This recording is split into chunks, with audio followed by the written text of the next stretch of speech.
My name is Zakhele Mgobhozi. I'm the founder and group managing director of Modern Centric Holdings, a multi-award-winning transformation firm. Starting Modern Centric, it was purely for one reason. I wanted to unother the other. I realized the inequalities in South Africa as a whole, and I said to myself, I'm in a position of helping, and I started Modern Centric. But before I started Modern Centric, because remember now, I got retrenched and I moved into a back room. I lost everything. I lost my house, I lost my cars, I lost my marriage. Everything was just repossessed, and it's required me to move into a back room.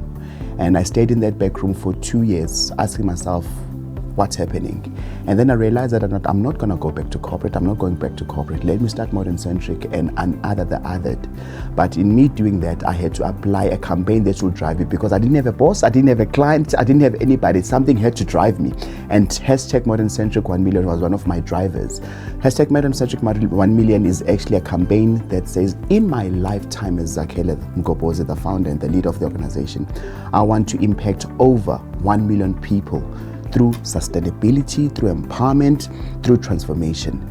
So far, we've been partnering with various clients, and they are supporting me in driving this campaign. Looking at South Africa, especially when it comes to transformation, we're looking at diversity, we're looking at inclusion.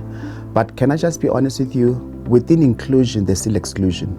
Because we go to corporate and you look at their workforce when it comes to persons with disability.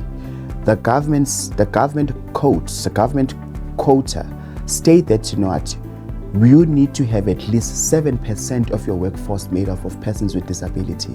And right now, as we're speaking, corporate, some of them, they can't even reach 1%. So I'm asking myself exactly, how are the corporate actually doing in terms of meeting that quota? So on our side, as a company that specializes in recruitment for persons with disability, we had to make sure that we come with a niche market on how to assist organizations in terms of making sure that there's a proper transition when they're employing a person with disability. Because we've seen dramas out there, we've seen people in wheelchairs working in warehouses carrying boxes, and somebody with a skill like myself as Modern Centric, we have to come and make sure that we say corporate, whoa, let's assist in terms of making a proper transition. How can we take you as a corporate and also take the individual who's joining the corporate and transition it together whilst making sure that the workforce is also made aware? So that's what we do. Looking at the UN SDG 2030 agenda, we still got a lot to do. And I know that organizations out there, they want to do good. It's not that you just want to do it and tick the box. So for us, it's very, very important, to actually partner with people who are also aligned with our DNA. People who are understanding that, what we are doing, it's not just for us, but it's for the future of tomorrow. It's for the future of the planet. I'm very passionate about my job. My job is my identity. My job is my DNA. It's not just a job, it's a culture for me.